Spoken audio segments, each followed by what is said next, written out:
Hey everybody, Yogi Philosopher here. And so I love Halloween just about as much as I love philosophy and yoga. And so I was very happy last week to be able to give a talk on philosophy and Halloween at the Peachum Library here in Vermont. This video is pretty much a combination of the audio from that lecture as well as some visuals to kind of just keep things interesting. And so, as usual, I just hope you like what I have to say. And if you do, feel free to like the video and subscribe to the channel and leave any comments, all that good stuff. And if you'd like to learn any more about what I have to say today, check out my other videos or my books. It's all good. And so, without further ado, we'll just get started. In addition to being many people's favorite season, autumn is often described as being an especially contemplative time of year. And in an effort to dwell in the meditative mood of October in particular, this talk will explore several affinities between Halloween and philosophy, specifically philosophy as a tradition, as a practice, and as an experience. The first section will discuss how the, dare I say, iconic figure of the witch relates to philosophy as a tradition, the prehistory of which I talk about in my first book. The second section will then elucidate how the themes of violence and death relate to philosophy as an individual practice, the religious significance of which I will illustrate by briefly discussing the theory of reincarnation that I provide in my second book.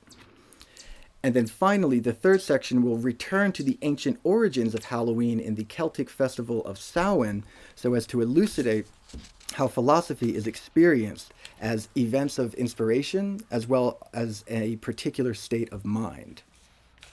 And so, section one, witches and philosophy as tradition.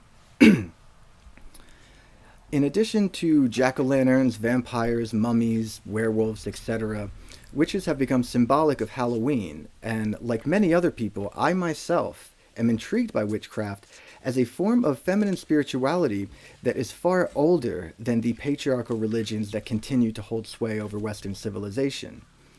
The Salem witch trials and the book Malleus Maleficarum, better known as Hammer of the Witches, are examples of the brutality with which witchcraft has been suppressed for generations, but the roots of this suppression go much deeper than these examples. And in this first section, I'll briefly tell a story of how presocratic philosophy contributed to the rise of European witchcraft so as to both offer a partial explanation for this suppression and to shine some light on the significance of this suppressed spirituality for Western civilization. It all begins in Paleolithic Europe, which, according to Rihanna Eisler, was characterized by both a feminine religiosity in which an earth goddess steered the cycles of life, death, and rebirth, and a partnership culture, the relatively peaceful and egalitarian nature of which derived in large part from how it prioritized typically feminine traits over typically masculine traits, so prioritizing nurturing and compassion over strength and violence, for example. However, a cultural transformation of old Europe, and hence of the trajectory of Western civilization, seems to have begun around the 5th millennia BCE, when the Indo-European or Aryan-speaking people from the steppe region north of the Black Sea, the very people whom both Nietzsche and Hitler idolized, swept across prehistoric Europe in three successive waves from approximately 4300 to 2800 BCE. This resulted in part in a remythologization of the West, according to which the nurturing earth goddess was overtaken by the violent sky god, which in turn led the West away from partnership culture to a culture of domination from which we still suffer. But goddess religiosity and partnership culture continued elsewhere. Çatalhöyük, which existed approximately from 7100 to 5700 BCE in ancient Anatolia, which is modern-day Turkey, is the largest Neolithic site discovered so far and is also an example of enduring peace, insofar as there are no convincing signs of destruction through warfare for approximately 1,000 years of its existence. In addition to Çatalhöyük's twin goddesses, we find in its shrines a goddess in association with vultures, who in those times were linked to rebirth. So just therefore continuing the kind of emphasis on femininity and rebirth from Paleolithic Europe. However, after this peaceful lifestyle ended when Çatalhöyük was overtaken by the Indo-European Hittites, partnership religion and culture continued into ancient Sumer, which existed approximately 4500 to 1900 BCE in Mesopotamia. And in ancient Sumer, it was Inanna, the queen of heaven and earth and or the goddess of love and procreation, who was the most beloved and revered deity.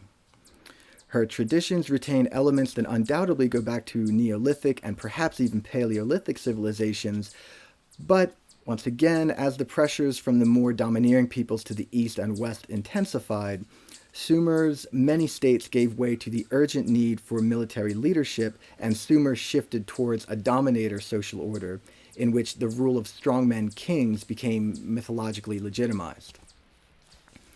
Finally, Crete is the big island at the bottom of the Aegean Sea, and the story of Cretan civilization began around 6000 BCE when a small colony of immigrants, probably from Anatolia, arrived on the island's shores, bringing their goddess with them.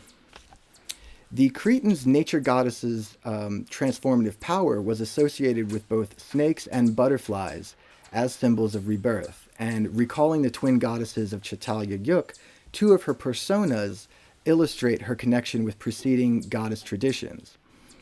As Ariadne, the true divine queen of Crete, she both spins the spiral meander patterns of previous goddesses into the linear form of the labyrinth, and she reveals her other identity as Persephone by forming the true center of the labyrinth. That is, before the Minotaur was like the dark center of the labyrinth, it was Ariadne or Persephone who resided in the labyrinth as the secret star of the labyrinth. In addition to being a queen of the underworld, Persephone's witchiness is evident in how a cup from the first palace of Phaistos depicts her as a snake goddess being gazed at by a man experiencing an epiphany. Now, the linchpin in both my account of the origin of Western philosophy as well as my view for the future of Western civilization is Eleusis, or more accurately, the Eleusinian mysteries, which likely originated in Crete with Persephone, the goddess of death, giving birth to Dionysus, the god of indestructible life. After they moved to the Greek mainland, the Eleusinian mysteries were ancient Greece's most important and long-standing religious ritual, existing for approximately 2,000 years until the destruction of the sanctuary in 400 CE at the hands of the Goths. Every autumn, the Greeks would gather at Eleusis to witness the truth of rebirth as portrayed in Persephone, death, giving birth to Dionysus, life. And the Eleusinian mysteries are a linchpin for both our past and our future in the following ways. First, with respect to our past, Eleusis provided not only an historical or cultural link between the presocratic philosophers and the old European goddess mythology that I argue that they were reviving, but also a conceptual link insofar as, in contrast to how Homeric and Hesiodic Greek myth reflects the dominator emphasis on violence and glory in battle, pre-Socratic cosmology is generally feminine and cyclical, as was mythology of Paleolithic Europe. I've discussed this at length in my first book and several of my YouTube videos, but here I will just mention two examples of the feminine spirituality of pre-Socratic philosophy, namely Parmenides, who presents philosophy as a practice of cultivating goddess consciousness and embodiment, and Empedocles, who, besides being a magician himself, is linked with Hecate, a goddess of magic and witchcraft, among other things. Secondly, with respect to our future, as Western civilization's first undisputed spiritual capital, Eleusis takes precedent over any other forms of spirituality in determining who we as Westerners are, or at least who we should be or could be. And the important thing to keep in mind is not only Eleusis' emphasis on rebirth, but also that it was a distinctly feminine, psychedelic, and proto-Christian religiosity.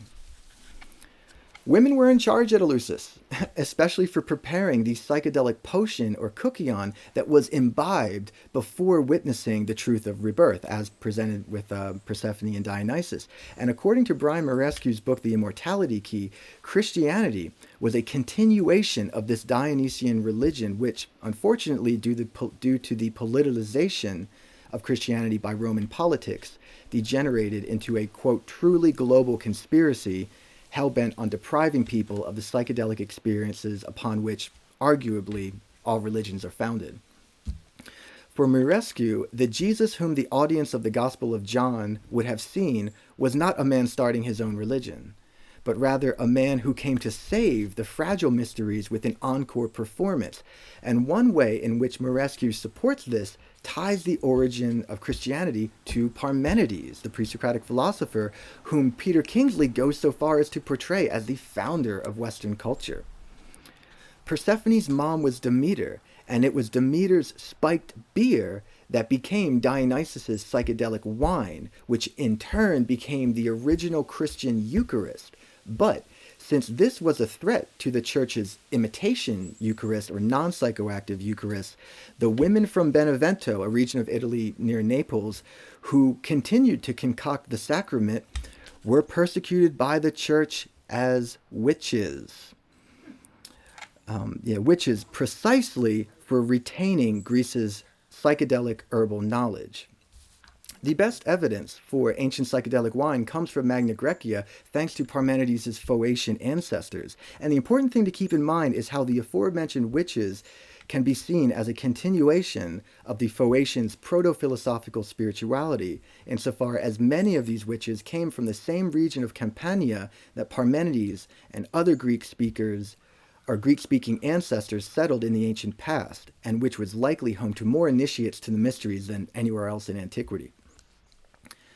Hundreds of years after Parmenides, when the first Christians began celebrating their Eucharist up the coast in Rome, Parmenides' countrymen, the Velians, insinuated themselves into the foundations of Paleo-Christianity, and the witches of Persephone, who were the primary missionaries of the Phoenician secret cult, had every incentive to influence and even become Christian witches.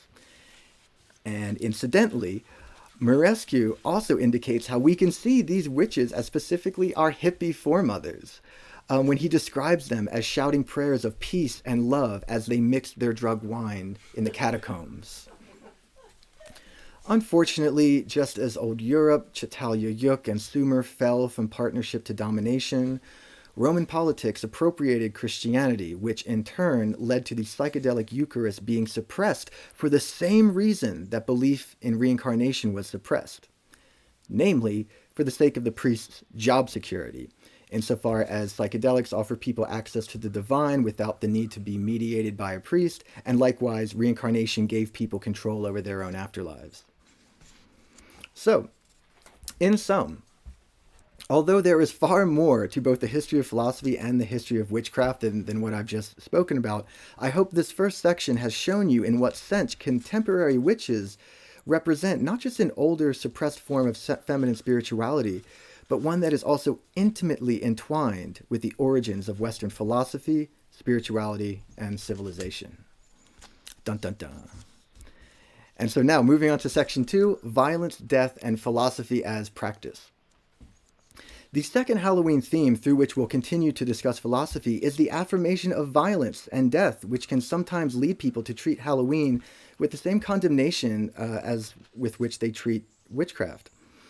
With respect to violence, the question of how could people find aesthetic enjoyment and even religious fulfillment in violence goes back at least to Aristotle's inquiry into why the Greeks watched tragedy. But this question is still important with us today, insofar as the gory, grisly nature of some horror movies understandably leads people to ask such questions of like, why or how can you watch this? This is obviously a very complex question with the specific reasons varying from person to person.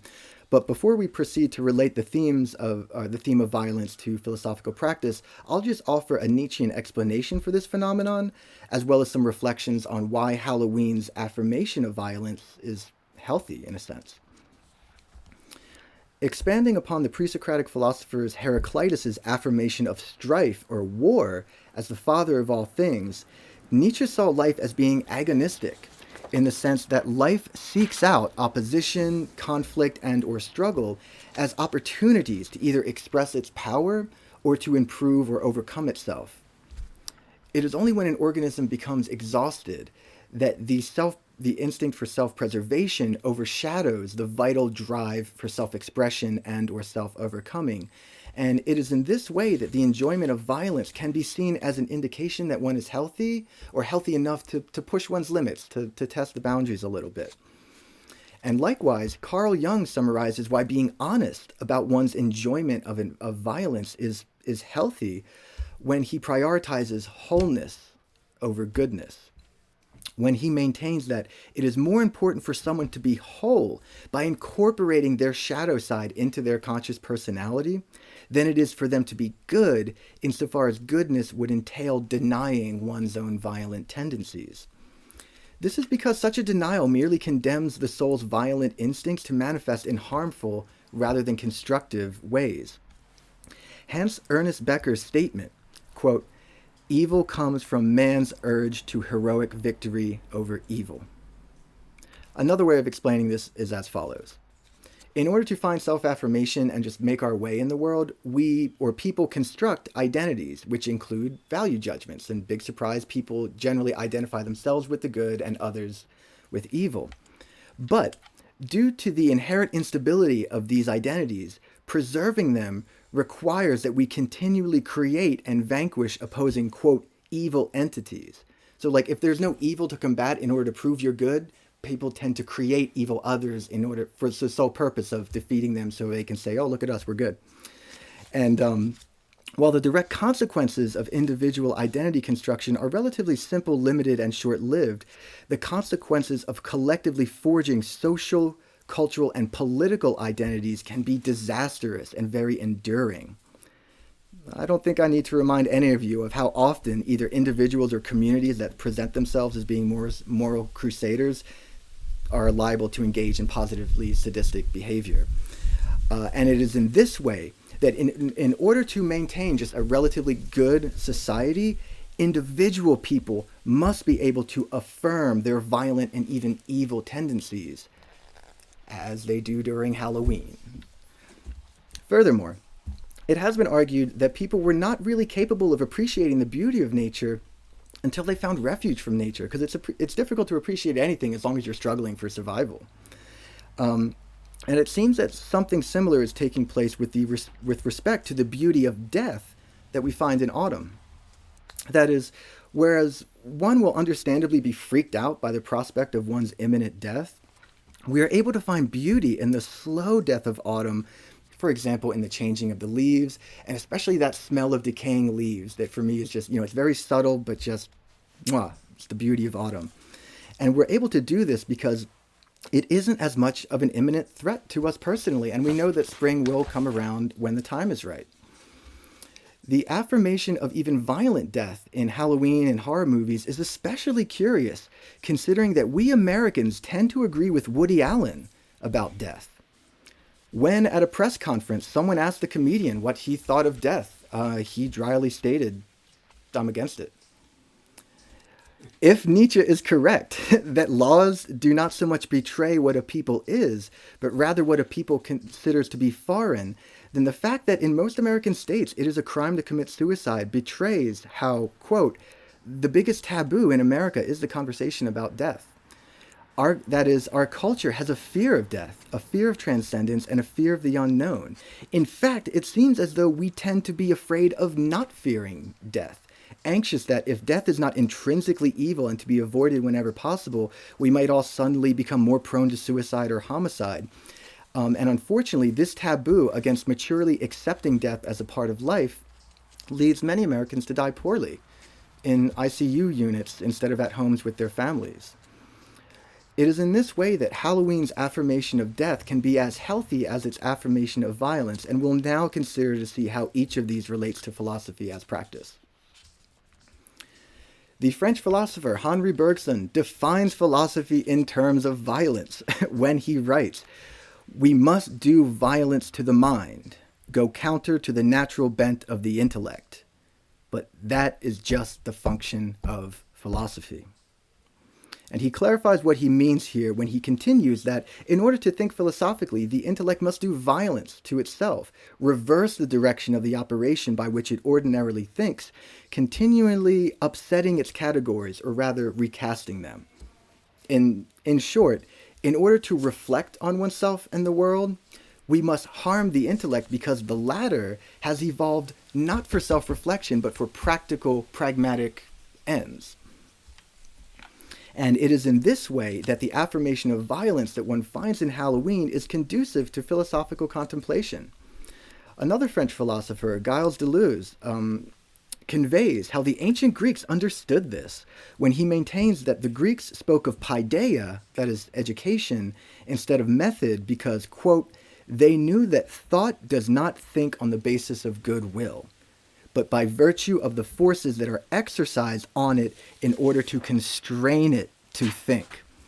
And the use of physical violence to incite not just philosophical thought, but even spiritual awakening is especially evident in the Rinzai school of Zen Buddhism, where teachers are liable to employ such means as shouting, tweaking of noses, hitting with fists, etc., so that just as people are struck by new ideas, these Zen masters could shock or beat their students into realizing their true divine nature. The main point that I'm trying to make with all this is that although I agree with Nietzsche that people, in a sense, have always been philosophers insofar as the tradition of philosophy is, in a sense, just a formalization of the kind of self-reflective, intuitive thinking that people have employed throughout their daily lives since time immemorial. However, although that's the case, it is important to keep in mind that such self-reflection is not merely an intellectual act, but rather an event that disrupts the ordinary workings of mind. Or, in other words, just as there is no way to formulate artistic creativity, philosophical practice is not about the mere accumulation of knowledge, but learning how to do violence to knowledge by questioning, criticizing, or simply reflecting on knowledge instead of taking it for granted. More easily said than done for a lot of people, me included. Moving on. If Bergson defines philosophy in terms of violence, Socrates defines philosophy in terms of death, when in Plato's dialogue The Phaedo, he states that the one, quote, the one aim of those who practice philosophy in the proper manner is to practice for death and dying. In this dialogue, Socrates himself voluntarily drinks hemlock poison to commit suicide after being ordered to do so for questioning Greek tradition.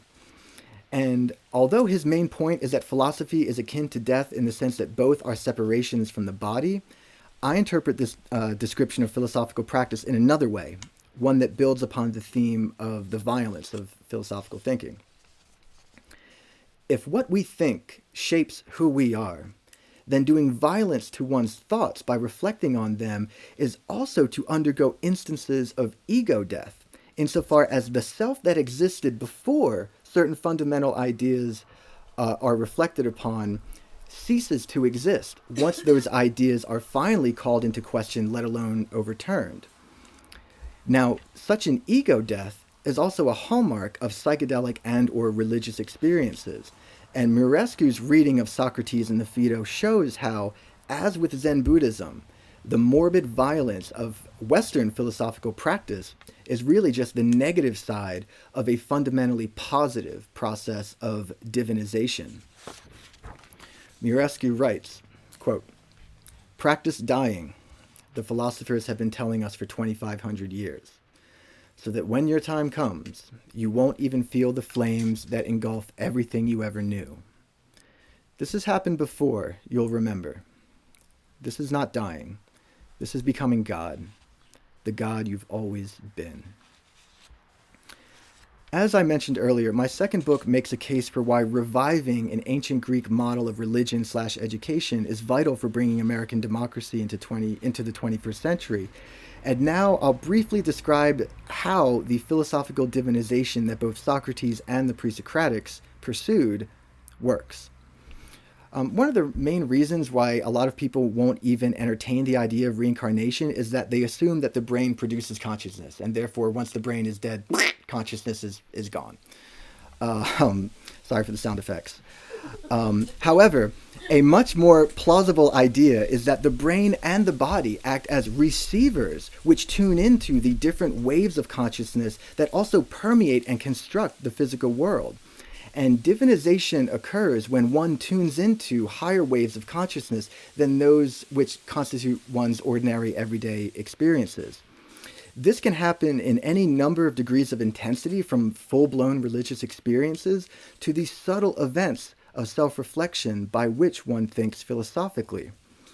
And it is in this way that the violent death-like practice of reflecting on, criticizing, and questioning one's thoughts and knowledge is also an experiential recollection of one's deepest divine identity, as well as I argue at length, a much better foundation for our educational institutions than mainstream secularism. So, we can conclude this second section by returning to where we began, namely with the contemplative nature of autumn and the affinity between philosophy and Halloween. Whereas it is Halloween's affirmation of violence that can help people feel more comfortable with the violent nature of philosophical self-reflection, the beauty of death that one finds in autumn can likewise help people learn to not only let go of their preconceptions and identities, but even to enjoy doing so. Now, Section 3, Samhain and Philosophy as Experience. Now that we've explored the prehistory of now that we've explored how the prehistory of Western philosophy sheds light on the origin of witchcraft, as well as how Halloween's affirmation of violence and death is conducive to philosophical reflection, I'll now begin to wrap things up by discussing the affinities between the ancient Celtic festival of Samhain and the experience of philosophy as both an event of inspiration and a particular state of mind. As the days grew shorter and darker, and the Celts began to prepare for winter, the necessity of slaughtering the livestock that they would be unable to take care of and feed during the lean winter months gave them a surplus of meat, which is as good as an excuse as any to party, which the Celts did for several days and nights. In the following passage, the German philosopher Hans-Georg Gadamer notes how such festivals seem to possess a time all their own. He writes, quote, "The festive occasion possesses its own sort of temporality. It is an essentially recurrent phenomenon, and even a unique festival celebration bears the possibility of repetition within itself. The mystery of the festive celebration lies in the suspension of time." That is, as events in which one is freed from the pragmatic everyday concerns of everyday life and the utilitarian clock time that also characterizes our everyday lives, festivals like Samhain grant people a sense of what it's like to be outside time itself.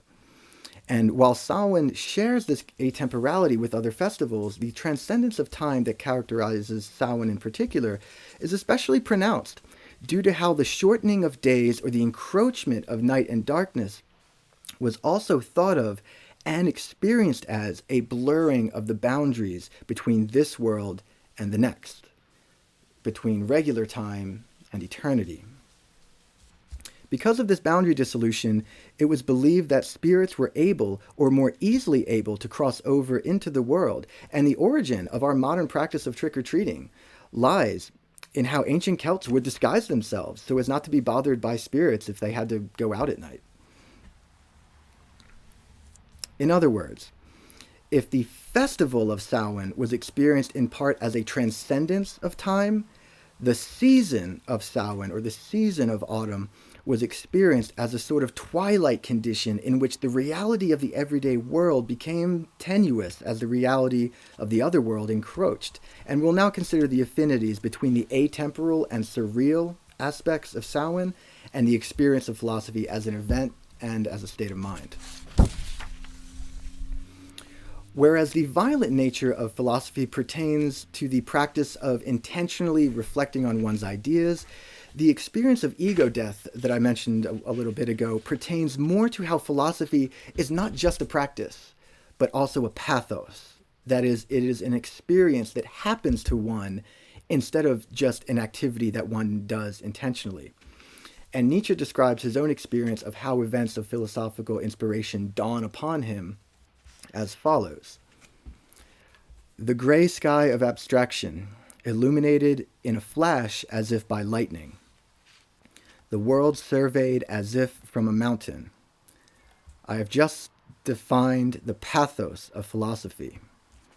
And all of a sudden, answers fall into my lap.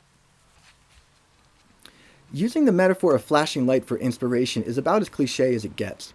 And one of the major themes of my second book is that such light bulb moments are subtle manifestations of the same great white light that many people report as being a central element of religious experiences. And since people also describe religious experiences as exhibiting the same kind of atemporality as festivals like Samhain, each moment of philosophical inspiration is also a subtle taste of the eternal. As hyperbolic as this may sound, many people have these experiences, at least from time to time. Just think of an instance when in the midst of your day-to-day activities, you have a new idea or a new feeling about something significant in your life, like a relationship, your job, or anything else. That is, when you have a pause for reflection, as it were. For Nietzsche, philosophers themselves function as what he called breaks on the wheel of time, insofar as a big part of their job is to get people to slow down and think when times get too hectic. And for him, this slower, contemplative approach to life is specifically autumnal. He writes, quote, "The born aristocrats of the spirit are not too zealous. Their creations appear and fall from the tree on a quiet autumn evening, unprecipitously, in due time." The link between philosophy as a practice and philosophy as a pathos consists in how the more habituated one becomes to reflecting on, questioning, and or criticizing ideas, the more likely one is to meditate on new ideas instead of just dismissing them as being inconsistent with one's unquestioned presuppositions. And the more one is able to meditate in this way, the more one develops a philosophical state of mind, which in turn facilitates the future emergence of events of philosophical inspiration, contemplation, and or self-reflection. Now, the main point that I'm getting at in this section is that whereas the event of philosophical self-reflection or inspiration exhibits what Mircea Eliade would call the rupture of plane, which is like the transcendence of the everyday world or everyday time, that is similar to the Samhain festival, the philosophical state of mind exhibits a surreal sense of the unreality of the everyday world that is similar to the Samhain season. Nietzsche sums up the surreal nature of the philosophical state of mind when he writes that, quote, "Philosophical natures even have a presentiment that hidden beneath the reality in which we live and have our being, there also lies a separate reality, as Carlos Castaneda would say." And Nietzsche admonishes his readers to cultivate a detached attitude towards even their personal lives when he writes the following, in an aphorism titled "The Third Eye." "What? You still need the theater? Are you still so young? Grow wise and seek for tragedy and comedy where they are better acted, where things are more interesting and interested. It is not altogether easy, I know, to remain a mere spectator in these cases, but learn it. And then, in almost every situation you find hard and painful, you will have a little portal of joy and a refuge, even when your own passions assail you. Open your theater eye, the great third eye, which looks out into the world through the other two." We find a similar description of the philosopher as one who goes through life as if it were a theatrical play or a spectacle in a definition of philosophy that predates Socrates' in the Phaedo. After Leon, the tyrant of Phlius, asked the presocratic philosopher Pythagoras what wisdom he possessed, Pythagoras replied that he knew no wisdom, and instead was a wisdom lover, a philosophos. And when asked how such a person differed from other people, Pythagoras replied that life seemed to him like an athletic festival. Most are there for either fame or profit, but there was one kind of man, or woman, The noblest of all, who sought neither applause nor profit, but came in order to watch. So too among us, who have migrated into this life from a different life. Some are slaves to fame, others to money, but there are some rare spirits who, holding all else as nothing, eagerly contemplate the universe. These are called wisdom lovers. In other words, philosophers are in the world but not of the world, in the sense that their capacity for self reflection enables them to approach everyday life, even their own personal lives, as if from a distance, as if from another world like that accessed during Samhain. And in my second book, one of the major ways in which I try and transmit this philosophical state of mind to readers is by showing that the materialistic secular worldview which characterizes contemporary mainstream Western culture is not only false, but toxic. In my view, the toxicity of the mainstream paradigm derives in large part from how most people take it for granted without even a second thought, as well as from how it trivializes not just people's ideas of themselves in the world, but in doing so, also diminishes people's experiences of themselves and the world, because perception is not merely passive. Our perceptions, our sensations, and or experiences of ourselves and the world are mediated by our thoughts and values. It is in this way that I hope, by providing a reincarnationist worldview as a more plausible and healthier alternative to mainstream secularism, I hope that doing this will enable people to have the kinds of religious experiences that Nietzsche had. Not just his dramatic vision of the eternal return, but also his subtle appreciation of how the divine shines through the natural world in general, and especially the delicate flavors of the season of autumn in particular. He writes in an aphorism titled Nature as Doppelganger: "There is many a spot in nature where, with a pleasurable shudder, we rediscover ourselves. It is nature as the fairest kind of doppelganger. What happiness awaits him who experiences such a sensation in just this spot, in this continual sunny October air." And on a day like today, I don't think I have to make that point of just how uplifting October days can be. Secondly, quote, "Has a man not been fairly exactly described when one hears that he likes to wander between fields of tall yellow corn, that he prefers the colors of the woods and flowers in glowing and golden autumn because they intimate greater beauty than ever nature achieved?" If the experiences of a oneness with nature and of a supernatural beauty that autumn inspired in Nietzsche are akin to the sense of cosmic oneness and of a hidden reality that characterize religious experiences and or the philosophical state of mind, then autumn can be described as not just a contemplative time of year, but as a sacred one as well. And again, one of the major themes of the second book is that, in contrast to how our current materialistic secular worldview diminishes our experiences of both ourselves and the world, a reincarnationist worldview will nurture people's appreciation of the sacredness of all the little things that, at the end of the day, make life worth living. In conclusion, as we continue to move into this meditative, magical time of year, I hope that my ramblings on the affinities between philosophy and Halloween have, at the very least, given you a better understanding of how the origin of Western philosophy contributed to the rise of European witchcraft, of how difficult philosophical thinking can be insofar as it involves doing violence to one's everyday intellectual mindset and dying to one's identity in the process.